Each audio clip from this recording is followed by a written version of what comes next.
Trevor, welcome to the podcast. Thank you, Fabian. Very nice to see you today. You're the VP for Alliances and Product at Centific. Let's talk a little bit more about your role first. What is it you do every day? Sure. Yeah, thank you. I joined Centific now about 11 months ago. So I initially came into the company, was helping a lot around our Gen AI platform and product strategy. And over the last 3 months have moved, still doing some product strategy, but really focused now on how are we building our alliance ecosystem.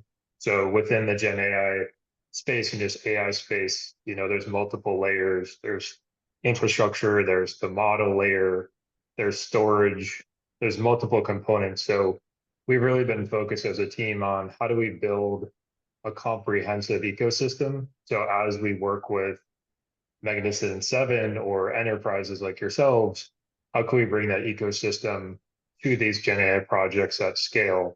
And that's really where myself and my team focuses on. So fascinating. Starting very broad, what are some of the sort of biggest challenges you see with some of your clients at the moment? Sure. I think, depending, so Centific is a company, we really have kind of two sides. We're considering ourselves an AI data foundry for frontier data. So on one side, we've got our heritage really working with a lot of the Magnificent Seven, a lot of the foundational model providers, actually on sourcing training data for a lot of the models that many of the customers use today.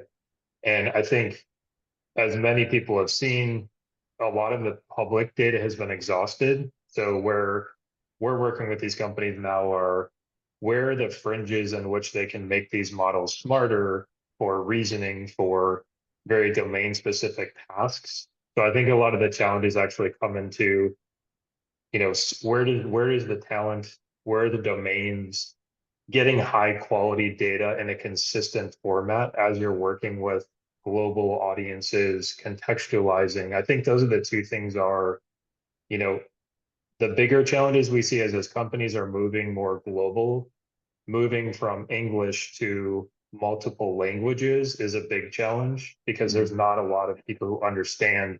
You can't just purely translate, let's say, English to another language. You have to understand the cultural nuances. There's a lot of very small, fine-tuned things that, Mm. as you're developing these data sets, matter in the model. And then I think the second part is as companies are moving from a POC stage to production, there's global audiences, there's security, you get into kind of red teaming and guardrails, and how do you make sure that these models are very useful for customers, but also reduce risk for the brand itself from brand exposure, et cetera.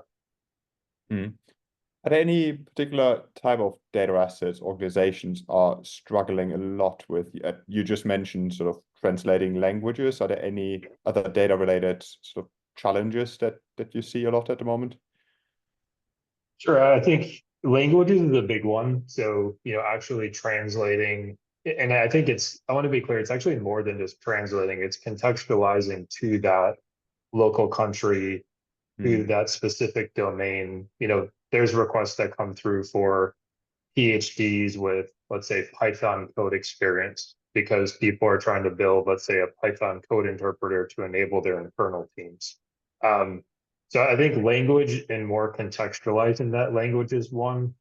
As you start to get into, more complex data sets, like, a lot of companies now are starting to get into video when we're talking about, let's say automotive, or there's this new category of embodied AI that is very perception based. How do you get into examples of data that for robotics understand physics? So physics is a big problem when you're thinking through kind of robotic data. A lot of the models, Omniverse, other things, they have basic physics understandings, but when you're getting into a manufacturing facility, a warehouse, there's things that you just can't predict today. So I think we're starting to see as these applications for global launches, secondarily, as you're getting into more physics-based, getting data sets that can really understand those areas. and also physics being a big part of this. And reasoning is another thing we're seeing, I think, from a lot of the foundational model providers is the publicly available data. There's a lot of text, there's some image and video, but really getting into, I think earlier this week, the CEO of Cohere was talking about just reasoning data sets are really important because we need to have the models actually understand and kind of chain of thought as they're completing a task, what are all the components in that task? So I think those are probably the three that we're seeing is language, video specifically, and then you're getting into nuances of physics and reasoning are kind of three areas that we're seeing, three or four areas there. Mm. You, of course, talk to loads of customers, and we've just been talking before about a sort of conference you've been to. So you Yeah. have a good exposure to companies across industries. Do you see any major differences in terms of the advancements and approach to Gen AI more widely across some of these big players in different industries? Sure. That's a great question.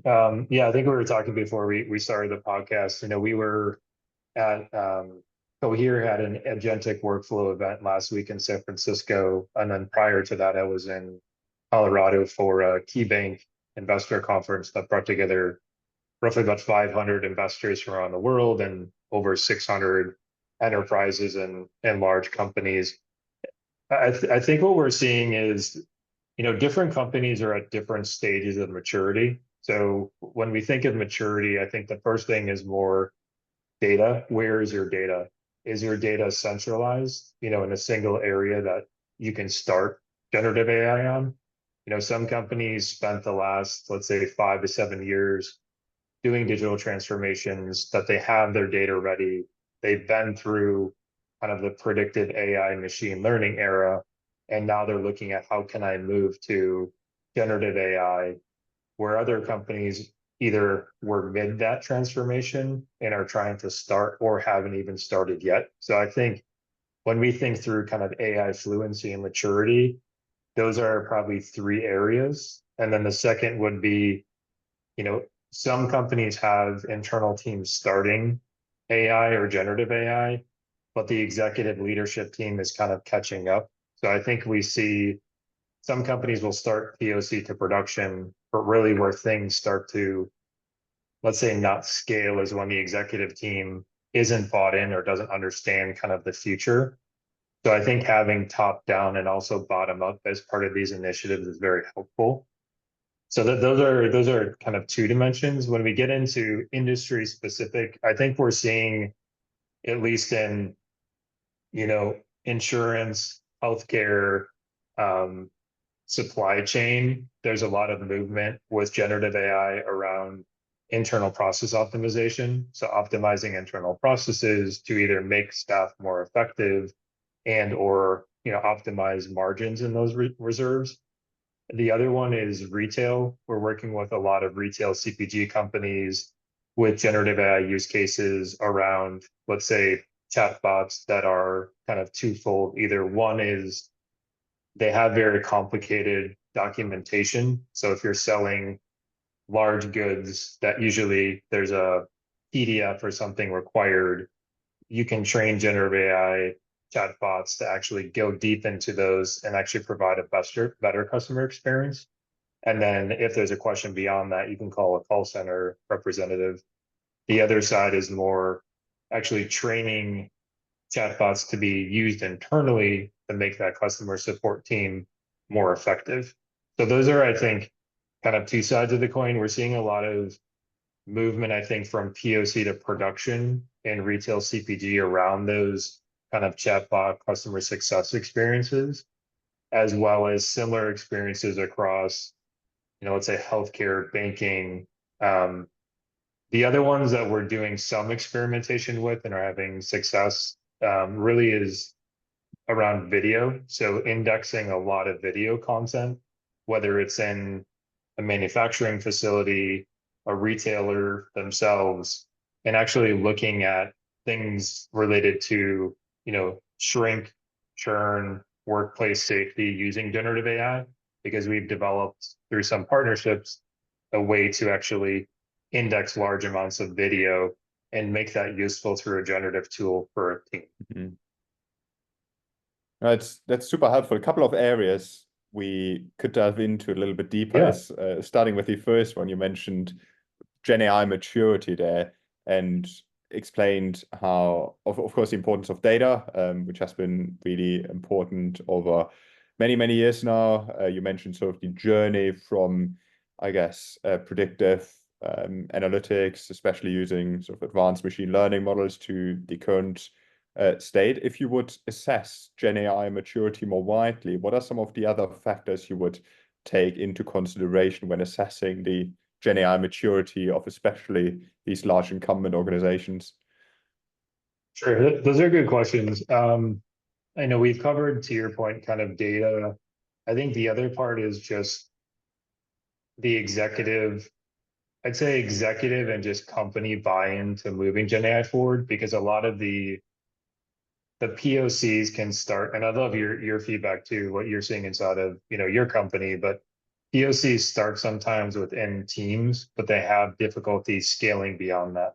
And Mm. I think having more of a broader strategy from an executive level, both the C level and finance, to understand that this is an iterative approach. We're doing a POC, we're proving value, then we're scaling this into something that's more productized. Having that understanding is very helpful. Um, I think the other part is going back to data when you're scaling these systems from your first use case to production. Are you able then to move into other departments, right? Is your data structured in a way where you can move beyond your POC one to, let's say, 5 or 6 different POCs? Because in more mature companies that we're working with have data structured in a way where we can move from one POC to production. And then let's say, for example, we're doing, an initial Gen AI chatbot, but then someone in the manufacturing line is interested in predictive maintenance or optimizing further downstream. Really having that understanding in an ecosystem to move beyond just POC, we've been finding is very important. Mm. Lots of organizations seem to have a lot of ideas for Mhm. GenAI use cases, problems they believe GenAI could solve, and in a lot of cases, this might also be the case. And as you said, they develop proof of concepts, POCs, and loads of them don't really scale or don't really live up to the value, the business benefit that was promised in the original business case. First of all, is this also something you've experienced? And if so, why do you believe this is the case? And how can organizations potentially improve the success rate of scaling these proof of concepts? Sure. Yeah, these are great questions. I think what we find is there's a couple of reasons why POCs don't work. I think first is setting the expectations up front of what data is needed, what the potential ROI of this can be, and then what this looks like over a time period in production. Meaning that if you start a POC and there's these, I would say, unrealistic expectations of the time frame it's going to take and what this is going to do, that's the first one. Because I think in some ways, ChatGPT helped the industry a lot see the potential. But when you're Mm. dealing with either unstructured or even structured data in the enterprise, there's a lot of nuances, when you get into like RAG and fine tuning of these models, that it's an iterative approach. So I think having that patience and understanding of there's a certain time frame that this will iterate and improve, and then seeing that this will move to production. So setting those initial expectations, I think, is very important. The other part too is bringing the team, both the data science and the executive team, along in this journey and doing it in an iterative fashion. So they're seeing that the data is moving, it's being structured, there's an actual use case that the team can work with, and then seeing the potential, where can this scale to, I think is important. So there's a data and expectation layer. There's I would call it kind of team layer of having multiple stakeholders part of this POC process. So they're understanding where this is going and the future potential. And then I think that the third is really thinking through kind of scaling scaling opportunities and challenges. So as you're moving and growing these systems, what are the teams that are involved in this process? And what does that look like both from a cost and a governance perspective too? Because it's easy, let's say, to build a POC and have a small team use it. But once you're getting that into, let's say, scaling across multiple factories or hundreds or thousands of departments, there becomes more complexity with that usage, with the governance, and especially with training. Because I think the kind of tangential thing that the market is seeing is with co-pilots and some of these tools that have come out, the initial usage may be high, but it starts to trail off because the teams aren't properly trained on how to use this optimally or effectively. And I think that's another component of just making sure that these Gen AI use cases and POCs actually stick and get adoption within the enterprise versus just work within one team and then kind of fizzle out. Mm. I would definitely love to come back to this aspect of training, but you Mhm. mentioned rack and fine-tuning there. First of all, what is rack for anyone that isn't aware? And then secondly, how have you seen any good example, or what is the status quo of fine-tuning these models to improve output quality, which seems to be one of the big concerns at the moment, arguably? Sure. Yeah, I think so. If people don't know that there's kind of there's multiple ways for some of these models. So a lot of people are using ChatGPT or ChatGPT Enterprise today. Um, when you're getting into the enterprise, a lot of enterprises have unstructured data, so finance data, PDFs, et cetera, that they're thinking a lot about security. So when an enterprise is looking to adopt generative AI, usually we'll come in, we'll have conversations around just use cases, strategy, ROI, and then you get into where is your data, where is it stored, security, et cetera. So when a customer wants to, they could put some data into ChatGPT as a quick POC test. A lot of concerns come up around security. So usually when you're building, let's say, a business process optimization, something in OCR, et cetera, you're using what's called retrieval augmented generation. It's RAG for short, or a vector database to actually retrieve context and information within a specific document inside of a pipeline. So you're taking the data, you're putting it into this vector database, you're retrieving the content specifically through prompting into a chatbot or whatever it may. And that not only reduces hallucination in a lot of cases, meaning that when you're asking a question, it's focusing that on specific areas and giving you specific answers. Um, so usually a lot of customers today are building, let's call them RAG applications or RAG pipelines to solve many of these Gen AI use cases. And then fine tuning, the difference there is you're taking an actual, let's say, an open source model like Llama or many of the open source models available today.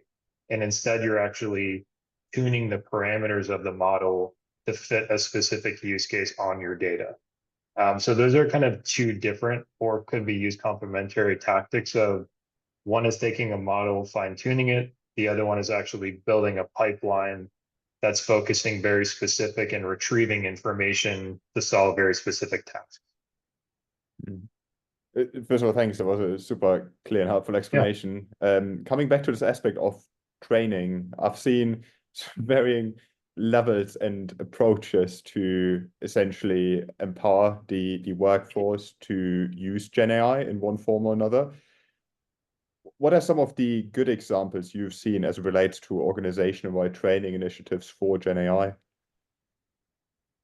sure. So I think training, getting back to your point about adoption, I think a couple that we have seen is actually running teams and doing almost on-site or virtual workshops and understanding what are the business processes and workflows they're doing today, and then mapping those into a new workflow. And that may involve taking those and actually mapping out the tasks and what prompts could be used. So they start to get an understanding of when they're using these systems, how are they prompting them or building specific prompts that they can click or use to make the system even easier. So I think taking their existing workflow and actually helping them understand how this new, let's call it the new way, is a better and more efficient way for their current job. That's one hurdle, is old versus new. I think there's also somewhat of a concern by people as they start to adopt these systems that it's going to take their job. So there's also I think a psychological component of this is actually a way that can enhance what you're doing. So being able to show them the value of the tools, the things that they're using, and actually drive adoption with inside that organization is another kind of mental hurdle. So old way versus new way, I think, showing quick gains and benefits of the existing tool. And then I think what we find in a lot of these cases is there will be people on the team that actually pick this up very quickly, and they are really great train the trainers. So when you have people that adopt these tools, you can actually foster that collaborative environment where they can actually bring that help with the training. So I think there's some foundational things you can do as an organization, but also you're going to have a subset group of people that will actually be your super users of these tools that can help kind of facilitate this process and train the trainer internally. Hmm. No, thank you. That's super helpful. You, we've spoken a lot about implicitly or explicitly about different providers of external LLMs. And it's, I guess, one of the age-old question, what capabilities should we insource? Where can we work sensibly with some of the very prominent and financially successful in a lot of cases, external providers? What are some of the factors, just thinking about the model selection here initially, what are some of the factors that an executive would need to, or developer would need to take into account to make a decision of whether this is something that we develop internally from a model perspective, or Sure. whether this is a use case or problem that we better solve using one of the external models? No, these are great questions. I think there's a couple of dimensions here. So, when you're thinking about as an enterprise, let's say adopting Gen AI, the first is you have to ask yourself, do you have the team and the capabilities to do that? And that means, do you have a team that understands your data structure? Where is your data stored? All the way to, do you have, let's say, the data science and AI engineering capability in order to leverage these tools? And this goes just beyond, some companies can build a POC, but what they don't realize is it's very easy to build a POC with ChatGPT or something else. But when you actually go to scale that, meaning you're putting this into production, you have, training, fine tuning, red teaming, you have managing governance, all of those components and complexities usually aren't thought because ChatGPT is so easy. So I think that's where we see a lot of companies getting into challenges is they built a POC on ChatGPT. Now they're trying to move it into production. And there's a lot more complexities just for a single use case.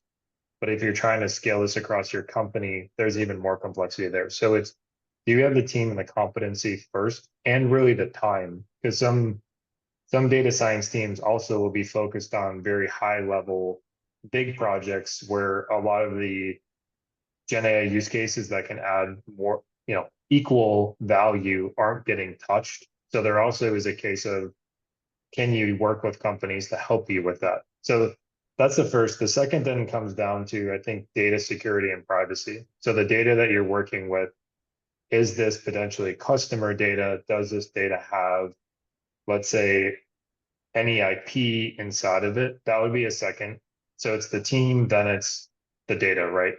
Data privacy, data concerns, in understanding if you're using, let's say, OpenAI or ChatGPT's API, there's certain things as you're passing the data, security constraints you want to think about. Then the last one gets more into, I would say, models. So the models that you're going to be using, if your company is okay, like at the conference in Vail and some of the customers, even though they're biotech companies or, large, they're okay using that data and passing it through GPT Enterprise. They're not doing any fine tuning. It's just they're primarily using it to test use cases and scale those. Some companies are okay with that. Other companies, if you're in let's say finance, healthcare, banking, very secure, they're going to want to have that in their own environment. And you'll be more so looking at, let's say, a llama, fine-tuning a llama model on your data. There's some companies are using, let's say, Falcon, which is more of a security-based model. So those are the dimensions. Are, do you have the team, like what team do you have, and do they understand, have they scaled machine learning AI systems previously? The second, I think, gets into data privacy and security. So where's your data stored? Are you okay with this data potentially becoming training data for a model provider? And then based on those, the other one we could add in here is, I guess, where is it? Is this at the edge? Is this on premise for your company? And then that will drive into what models are you going to use? Are you going to use ChatGPT? Are you going to use, let's say, Llama or other open source models where you're building these systems within your own internal environment? So those are kind of three steps I would take. And understand that this is an iterative process. And when you're going beyond the POC, you generally need help and experience to make sure you get across that line. That's just the first. Then the question is, how do you actually scale this across multiple departments and make this incredibly valuable? Mm. What are some of the benefits of these open source models versus the alternatives you mentioned? I mean, I think the open source models today, so if you're talking about like a Llama, a Mistral, some of those open source models, the benefits are you can generally host them in your own environment. So if you're doing a more secure private, you can host them, you can fine tune these models, and you're controlling the fine tuning, all of the process beyond that. So there's, let's say, a lot more potential control in that and tuning and using those for systems and applications that you're building. I think that's the first and biggest. And there's also, Meta is investing a lot of money into Llama and future iterations of Llama and toolkits that are coming out. I think the not necessarily downside, you have to understand and have a sophisticated team to know what to do with these models. There's tools out there today to stitch them together and to do the fine tuning, but you really need a team that understands and can operate these models, do everything that you need to do, versus a company like, let's say, Cohere or OpenAI, any of the kind of, let's call them, not necessarily closed source, but public models. They're doing a lot of the work behind the scenes. They're easy to use them. ChatGPT, most companies are using them to do prototyping and quick POCs. And then they're moving to other models to do productization. So the benefit is they're closed source. There's a lot of investment and development going into them. They're easy to use and to prototype. The only things there are, you need to think about scaling and data privacy. So, is your data that's going over there going to be safe, not used for training data? I know that's a big concern that a lot of companies have with leveraging OpenAI, that we see both sides of. And then I think Cohere actually, Cohere and Anthropic are two others that are coming up. If we're just talking about more broad-based models that we're seeing a lot of companies start to use in the enterprise for specific tasks. And we're seeing a lot of success there. So those would be some of the dimensions I would just think about as a company kind of moving into this space. Mm. Creating a hypothetical scenario and bringing together some of the areas we've spoken about. Okay. Imagine you're advising one of the incumbents in the automotive industry, because of course this is the GenAI automotive podcast. And let's assume this incumbent faces lots of the challenges you've referred to, loads of proof of concepts, hardly any of them scale, loads of people that haven't been trained properly to understand what even GenAI is, how they can use it. Let's assume that this organization still has an organizational-wide ban, as loads of the incumbents still have for these external tools like ChatGPT. There have been lots of cases in automotive with Porsche and some other companies where confidential information has been leaked, etc., etc. And there's a lack of sort of governance and organizational-wide approach as it relates to GenAI. And let's assume this organization fairly recently appointed a data and AI officer who's sitting on the board. What would be your plan of attack from this individual's perspective? What are some of the, I guess, measures you would put in place today, and what would the sort of high-level roadmap look like, the journey that you would take the organization on to essentially maximize the benefit of Gen AI in a secure, reliable, etc. way? This is great. I think, coming in, if we were to help a company like this, or even just thinking through the thought process, it would be, what projects have we tried already and failed, and understanding why. Was it data? Was it, there were challenges in the architecture, building these types of systems. So was it people, process, or technology? I think those are the three I would go through first, understanding that. Then based on that information, I would look within the organization, or we generally would with the company, to understand in the departments and, let's say, areas, what are, I'd say, kind of easy wins that we can start to show value. So are there things in internal process optimization, let's say in finance, or where are the biggest pain points today that we can apply this technology and start to show some quick gains and quick wins? That's kind of how I would think through this and prioritize. Then secondly, we would build kind of a map across the organization, usually working with different departments to see, are there the two ways we think about this is there a high degree of pain that can be solved, or friction using the system that will deliver either, let's say, gains in efficiency, which turns into either profit or revenue? That's one dimension. The second is, are there ways in which we have latent data inside the company that we can use to develop new products or new service lines? Those would be the two kind of circles I would use. So going through assessing the failures and successes of the beginning, then creating a matrix for where can we start over again with different governance around these, and pick, let's say, 3 top use cases that we can do in the next quarter, right, to get started, and then have more long-term use cases as those prove value to start to work through. And then the last part would be kind of based on that, what are the ecosystem and architecture that we're using today? So how are teams enabled?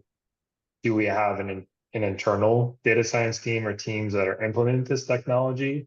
Or can we, let's say, bring a platform that will enable them to leverage these technologies at scale within the organization? So those are just some dimensions I would think through, and then budget that accordingly over a time scale. But the key for a lot of these is to, we're finding, be able to show time to value, ideally in 90 days or less, because a lot of these use cases you'd like to iterate through and show value, and then you can scale those beyond that point.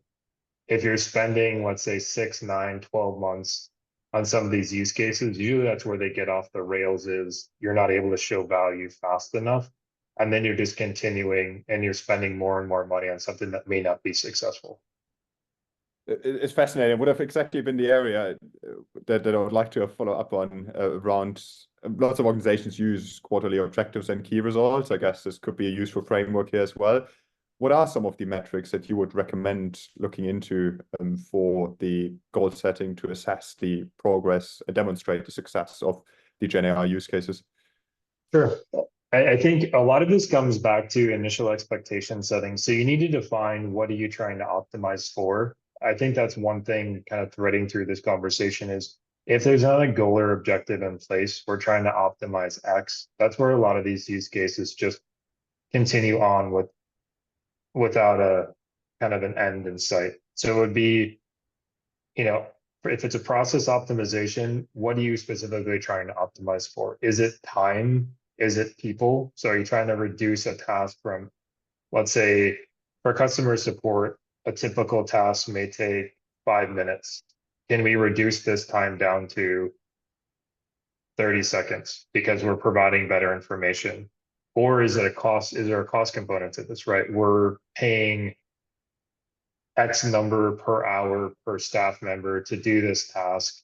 Can we augment this with generative AI and either improve the output of that person, drive more revenue, or focus on other tasks that are higher value. So I think the first part is when you're looking through these generative AI use cases is mapping what you're optimizing for is number one.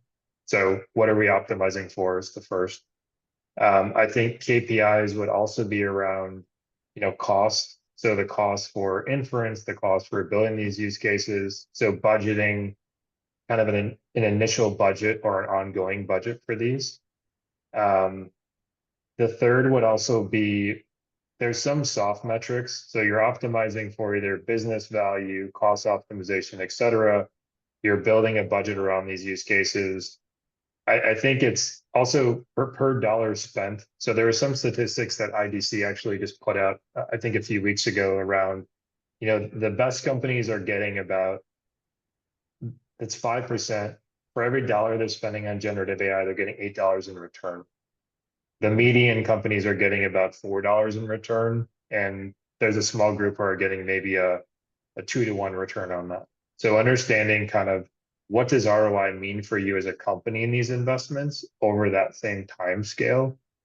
And then the final would be more soft metrics. So the people that are using these systems, are their jobs improving? Are customer satisfaction scores going up, right?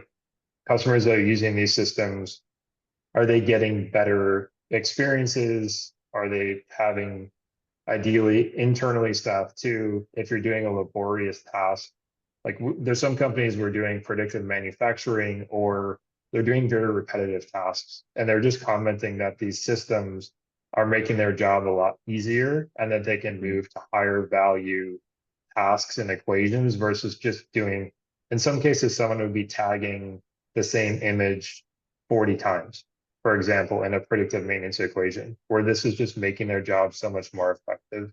So those are some things I would think about. The first is metrics around what are you optimizing for? So those objectives, profit, reducing time, et cetera. Second would be just some budgetary constraints around some of these projects, and then a goal for, let's say, an ROI of spend to gain from this, and then soft metrics around either customer experience, so getting CSAT scores, et cetera, from your customers. Are they improving on these systems, and also internal as well? Mm-hmm. One final question from my side, looking at Sure. future trends. What do you think unlocks the sort of next wave of Gen AI advancements? Are there certain big developments, either with technology companies or some of the incumbents in the industry, that could really elevate them with the sort of success of Gen AI in their organizations? Sure. I think there's two schools of thought on the, let's say, foundational model side. So the providers that a lot of us are using, I think there's going to be iterative unlocks as we get into more reasoning capabilities. So we were talking a little bit about agents. That's the next wave as these models get smarter, of being able to send tasks that the models can complete. And a lot of that is just down to data. So getting more data around reasoning, also visual understanding and physics. Those are kind of two emerging fields that I think we're seeing today and I don't think overnight you're going to see that. That's going to be an iterative improvement, probably over the next 3 to 5 years. It could even be sooner. I mean, some people are hypothesizing 18 months, but I think that's where we'll see a lockstep there. The other side of the enterprise is, I think as we do more of these use cases, it's becoming apparent where the fastest time to value is. So as more of this is being done, we'll be able to bring, applications and accelerators to move time to value, I'd say from months to weeks. I think we're seeing that trend. And then as more of this technology is getting democratized, it will be easier to build these systems and empower internal teams themselves. So I think on the model side, you're seeing those kind of areas of reasoning, vision, physics. And then I think within enterprises or organizations, it's the more use cases having kind of applications and accelerators to bring those to market faster, and then being able to empower teams to scale these systems. I think those are the two areas that we'll see. And agents will get very interesting, probably in 18 months, of being able to right now we have people and platforms in place. If there's ways in which we can start to introduce some of these agents in these workflows to be helping and assisting us, I think we'll see even more scale and more leverage in these systems too. Thank you so much for your time and insights today, Trevor. That's been a fascinating conversation. It feels like I could probably speak with you for hours and hours. Definitely. No, I really appreciated you reaching out and really enjoyed the conversation and look forward to continuing. Thank you so much.